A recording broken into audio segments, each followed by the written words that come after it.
an increasing number of local councils across England are banning new takeaway restaurants from opening near schools, youth centres and parks.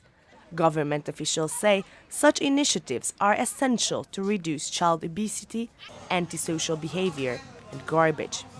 Waltham Forest was the first of the 15 councils in London to introduce the takeaway ban, and their efforts have shown positive results.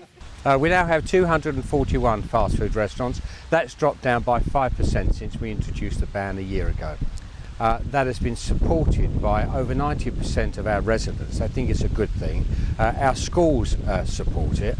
We've had a minor reduction in obesity. Still, students say that although they know that takeaway food is not healthy, it's tasty, fast, and most importantly, cheap. At the end of the day, if you're a student, you haven't got that much money to spend. Most of it's on books and stuff, so you just go to the place with the cheapest food, and that's mainly fast food restaurants. At the end of the day, if people want fast food, they're going to get it anyway. Many takeaways believe that the ban won't have any effect on kids' eating habits. Most of the people, they like to have fast food during the lunch time. It's just because to save some time, and they like the taste most of all. If you take some salads or if you maintain your diet with the chicken what you eat, so it's not going to be a big issue for your health concern. No, you can't change kids' eating habits. They eat what they want, you understand? Whatever looks good and quick to them and tasty, it's all about the pictures you see. Also, McDonald's said in a statement that it's up to the individual to maintain a healthy diet. They say there's absolutely no question that McDonald's food fits into a balanced, active lifestyle.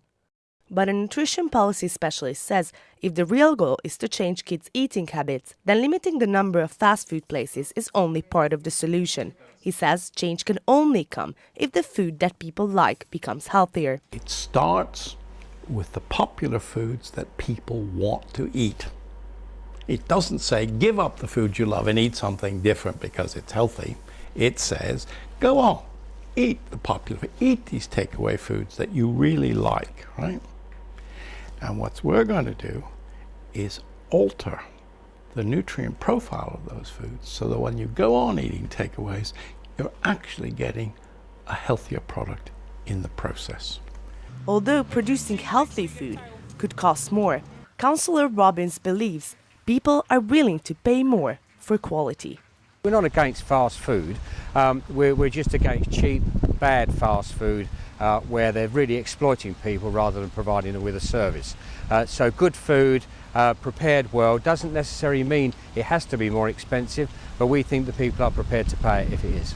He also says that takeaways can be useful, as long as they are kept in check with the goals of the community. This is not a takeaway ban, this is just putting takeaways into their rightful place. So they do provide a service to the community. It's a question of how that balances good nutrition and looking after our young people's futures.